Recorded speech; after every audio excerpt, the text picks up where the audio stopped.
Assalamualaikum warahmatullahi wabarakatuh. Perkenalkan, nama saya Clara Khairunisa. Saya merupakan mahasiswa program studi Fisioterapi UI 2019 dengan nomor NPM 19063130002. Umur saya saat ini 20 tahun.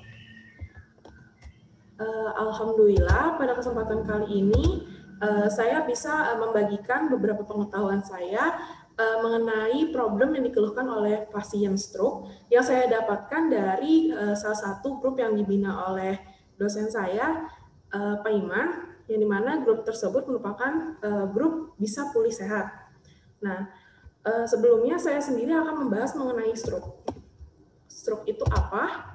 Oke, jadi stroke itu merupakan suatu kasus gangguan vaskular di otak. Bisa jadi karena iskemik, yaitu penyumbatan pada saluran pembuluh darah, atau juga bisa hemoragik, terjadi pecah pada pembuluh darah. Oke, jadi yang dirasakan oleh penderita stroke itu ternyata ada beberapa hal.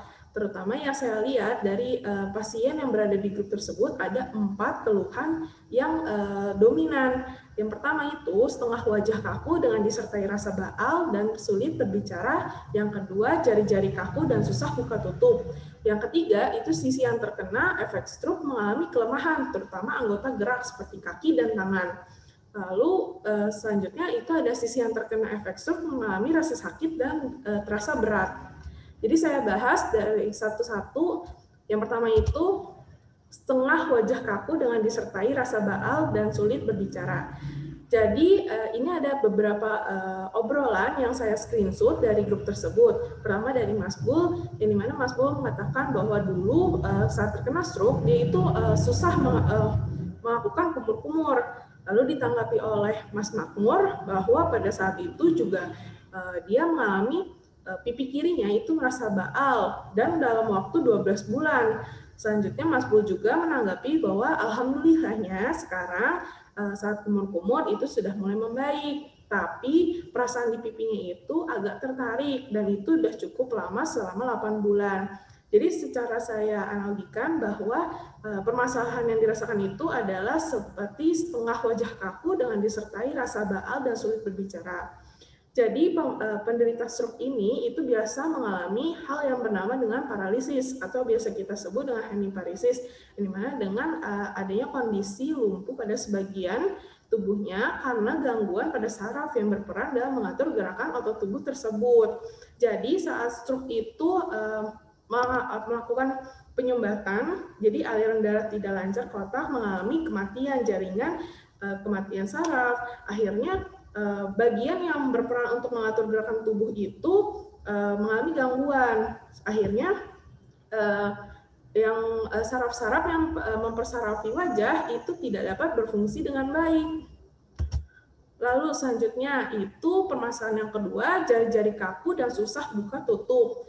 Nah, jadi di sini itu ada keluhan dari Mas Makmur lagi, gimana udah bisa jalan pincang. Ini sepertinya membicarakan seperti ke Mas Bul, terus ditanyain sama Mas Makmur udah bisa buka jari apa belum gitu. Mas Bul bilang alhamdulillah sekarang udah bisa buka jari, cuman kurang respect aja, mungkin udah ada progresnya di sini. Oke, jadi sekarang saya bahas di sini kenapa sih jari-jari bisa kaku dan susah buka tutup. Nah, jadi kondisi ini itu bernama spastisitas.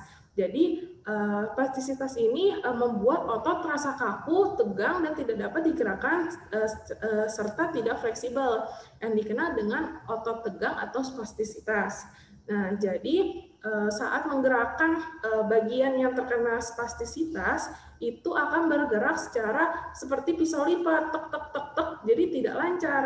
Nah, ini juga ada erat hubungannya karena adanya kelemahan pada otot. Justru terjadi dalam posisi kaku dan tegang dan membuat penderita merasa tidak nyaman. Oke, jadi permasalahan yang ketiga itu sisi yang terkena efek stroke mengalami kelemahan, terutama anggota gerak. Nah, jadi saya di sini juga mengambil contoh bahwa dari Mas Ahmad Karim 14348 itu mengeluhkan bahwa kaki tangannya mengalami lemas atau meletot jika disebutkan dengan Mas Ahmad.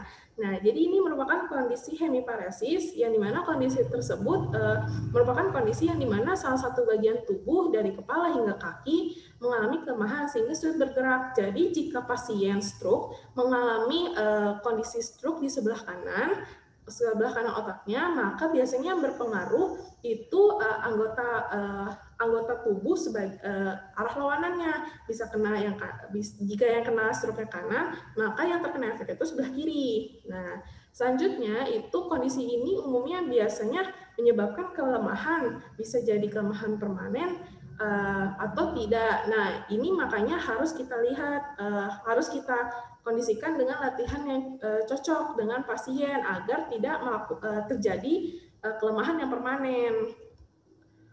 Lalu yang terakhir merupakan sisi yang terkena efek stroke itu mengalami sakit dan berat. Nah, jadi ada obrolan dari Ibu Juliati bahwa beliau itu merasakan tiba-tiba sakit di kakinya.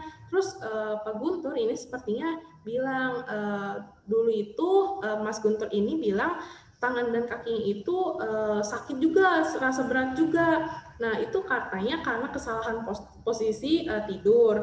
Lalu Mas Denny ini juga bilang bahwa dia juga dulu saat itu merasakan stroke. Nah, itu dia rasanya sakit, bukan rasa berat. Nah, jadi saya bahas juga di sini kenapa bisa ngerasain rasa nyeri sama berat. Jadi kalau nyeri itu karena biasanya disebabkan karena adanya lesi atau disfungsi dari sistem saraf pusat, yaitu otak. Yang dimana si otak itu kan tadi mengalami kematian jaringan. Akhirnya berbagai macam keluhan itu terjadi, ada juga nyeri gitu. Dan kalau nyeri untuk stroke ini itu punya kekhasannya sendiri, yang dimana ditandai dengan nyerinya ada konstan, ada intermittent. Cuman kebanyakan itu kasusnya itu intermittent. Nah, hal-hal ini yang nyeri stroke ini itu biasanya berkaitan dengan kelainan sensoriknya. Jadi yang bermasalah di sini itu saraf. Nah, terutama sensasi termal. Jadi ada perasaan panas, nyeri panas yang pada pas bagian terkena stroke. Nah, terus juga ada nyeri seperti rasa terbakar, terus perih panas dan terasa membeku. Selain itu, kalau untuk yang rasa beratnya sendiri itu biasanya disebabkan oleh spastisitas. Oke, sekian dari saya. Kurang lebihnya itulah permasalahan yang dikeluhkan oleh pasien stroke yang saya dapatkan dari grup stroke bisa pulih sehat. Semoga pasien-pasien stroke yang menonton, yang terdapat di dalam grup tersebut segera pulih dan dapat kembali melakukan aktivitas sehari-harinya dengan normal. Terima kasih. Wassalamualaikum warahmatullahi wabarakatuh. Jika ada kesalahan, mohon dimaafkan.